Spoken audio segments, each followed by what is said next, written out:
পিনাকি ভট্টাচার্য হিন্দু ভদ্রলোক, আরেকজন মোস্তফা জামান ডাক্তার মুসলিম ভদ্রলোক।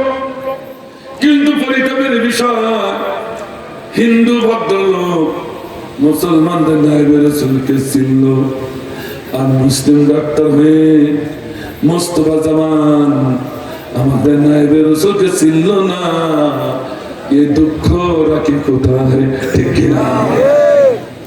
একটু শুনে যান। তাহলে যেটা কোরআন মানে না ওটা শিয়াল কুকুরের থেকেও ভালো, ঠিক কিনা? এই কথা বলে না আমার একটু শুনিয়ে মনে পিনাকি ভট্টাচার্য বললেন, ও মুস্তফা জামান স্যার, তুমি যে মেডিকেলে ঢাকা মেডিকেলে পড়েছো, আমি সেই ঢাকা মেডিকেলের ছাত্র। তুমি ছিলে জুনিয়র, আমি ছিলাম সিনিয়র।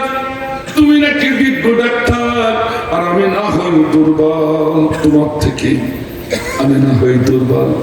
তোমার কাছে জানতে চাই, ডাক্তারি বিদ্যায় কোন বলি আমি, কোন পুস্তকে, কোন অপশনে তুমি পেয়েছো যে একজন স্ট্রোকের রোগী স্ট্রোক করেছে, তাই তো তাকে তড়িঘড়ি করে জেলখানাতে, গাজীপুর জেলখানা থেকে বের করে তাকে গাজীপুর হসপিটালে ঢুকানো হলো, ঠিক কিনা? কিন্তু ও মোস্তফা জামান স্যার, আমরা কি দেখলাম সোশ্যাল মিডিয়ায়, যেদিন তাকে ঢুকালে, যখন তাকে ঢুকালে, যখনই নামাজে রক্ত হয়েছে, এই কোরআনের পাখি, এই কোরআনের পাখি আল্লামা সাঈদী তিনি দাঁড়িয়ে নামাজ পড়লেন জামাতে। শুধু জামাতে নামাজ পড়েননি, তিনি ইমামতি করলেন। পুলিশ ভাইরা তার পিছনে দাঁড়িয়ে দাঁড়িয়ে ইক্তেদা করেছে। আল্লাহু আকবার।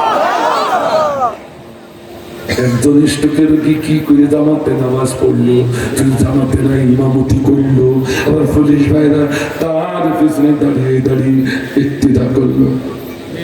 কথা বলা কেন? ও মুস্তফা জামান স্যার, উত্তর তো দিলি না, দিবা কোথা থেকে? আর একটা প্রশ্ন, পিনাকি ভট্টাচার্য বললেন, মুস্তফা জামান স্যার, ওটা তোমার ব্যক্তিগত ব্যাপার, তুমি কি করলে আমার দেখার বিষয় না। কিন্তু আমি নয়, গোটা বিশ্বের মানুষ দেখলাম। আমার সেদিন গাজীপুর হসপিটালে চিকিৎসা হবে, আরো বলবোধ হয়ে গেছে, খুব মারাত্মক হয়ে গেছে। ও ডাক্তাররা চিকিৎসা করতে পারছে না, খুব মারাত্মক। কি করতে হবে, কি করতে হবে? পিজি হসপিটালে মোস্তফা জামান স্যার বড় হসপিটালে পাঠান। কথা বলছেন মোস্তফা জামান স্যার, তাই তো সেদিন তোমার কাছে পড়ালাম।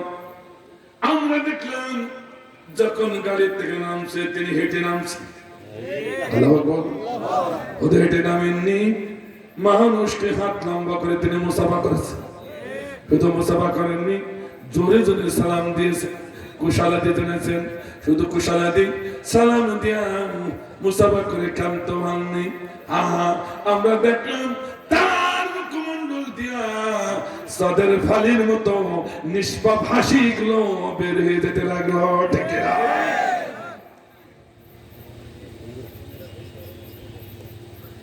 ও মুস্তফা জামান স্যার, কোন বিদ্যায় তুমি পেয়েছো একজন স্ট্রোকেরকে মারাত্মক হয়ে গেছে? সে হাঁটে কি করে, সে মুসাফা করে কি করে, সে মানুষের সালাম দেয় কি করে, তার মুখ দিয়া হাসির ফালি গুলো বের হয় কি করে? উত্তর তো দিলে না। আর একটা প্রশ্ন, দিবা কোথা থেকে, ঠিক কিনা? আপনাকে শুনতেছে আমার ভাইজান? মোস্তফা জামান স্যার, তুমি বললে উনি আইসিইউতে আছে, ওনার নাকে নাক পোষ, আইসিইউতে ঢুকালে নাকে তো নাক পোষ থাকবে, ঠিক কিনা ধরে বলেন? কিন্তু মোস্তফা জামান স্যার, আমরা তো সোশ্যাল মিডিয়ায় দেখলাম উনি আইসিইউতে ছিলেন না, নাকে তার নাক পড়ছিল না। আমরা দেখলাম বেডের পরে তপ্প মেরে বসে আছে, ঠিক না? দেখেন কেউ, দেখেন, আমি নিজে দেখেছি বেডের পরে সবাই বসে আছে। তারপর কি হলো? এখন বলতে তপ্প মেরে গেল কেন? কেন তপ্প মেরেছে শুনে নেন। আজ 2 দিন যাবত তাকে ট্রান্সফার করা হচ্ছে। তিনি বারবার বলেছে, আমার ডাক্তার ভাইরা আমাকে কেন টেনে এসে নিয়ে যাচ্ছেন, বেড়াচ্ছেন, আমাকে গাজীপুর জেলখানা পাঠিয়ে দেওয়া হোক, আমি নির্জনে বসে আমার মালিকের সম্মুখে সিজদা দিয়ে চোখের পানি ছেড়ে ছেড়ে আমার মালিকের সঙ্গে আমি কথাবার্তা বলবো। আল্লাহ যদি একবার তার কথা শুনলো না, এরপর পিজি হসপিটালে সকাল থেকে সন্ধ্যা পর্যন্ত তার পরিবারের একটা সদস্য আসলো, মাসুদ সাইদি আসলো না, শামীম সাইদি আসলো না, তার কলেজার একটা ছোট সন্তানটা আসলো। উনি খেতে বলেছেন আমি সকাল থেকে সন্ধ্যা পর্যন্ত এতটুকু খাবার আমার কেউ সরবরাহ করে, তৃষ্ণা আমার সাথে ফেটে যায়, পিপাসার জন্য এতটুকু পানি কেউ আমারে দেয় নাই। তাই তো বিশ্বনন্দিত হলেন, উনি অতপ্পরে বসে গেলেন। এ আমার মুসলিম ভাইরা, রাসূল বলেছেন আমি যখন থাকবো না, নায়েবে রাসূলকে তারা সম্মান করবে, আমি রাসূল তারা আমাকে সম্মান করবে। নায়েবে রাসূলকে তারা কষ্ট দেয়, আমি রাসূল তারা আমাকে কষ্ট দেবে। নিশ্চয় এইভাবে একজন নায়েবে রাসূলের উপর টর্চারি করা আল্লাহর নবীর উপর টর্চারি করা হয়ে যায়, ঠিক না? বিশ্বনন্দিত আলেম উনি বুঝে ফেলেছিলেন, উনি আল্লামা, উনি বুঝে ফেলেছিলেন নিশ্চয়ই অজান্তে কোনো ঘটনা মনে হয় ঘটে যাচ্ছে, তাই তিনি অতপ্ত হয়ে পড়েছিলেন। ও আমার মোস্তফা জামান ভাই, আমরা দেখলাম বসে আছে সোশ্যাল মিডিয়ায় সিরিজ নিয়ে, যেই না বসা লোকটার হাতে সুস ফুটায় দিলে অমনি ধাপ করে বেরিয়ে পড়ে গেল। সব্বাগাত করতে করতে পৃথিবীর বুক থেকে বিদায় নিয়ে চলে। ইন্না লিল্লাহি ওয়া ইন্না ইলাইহি রাজিউন।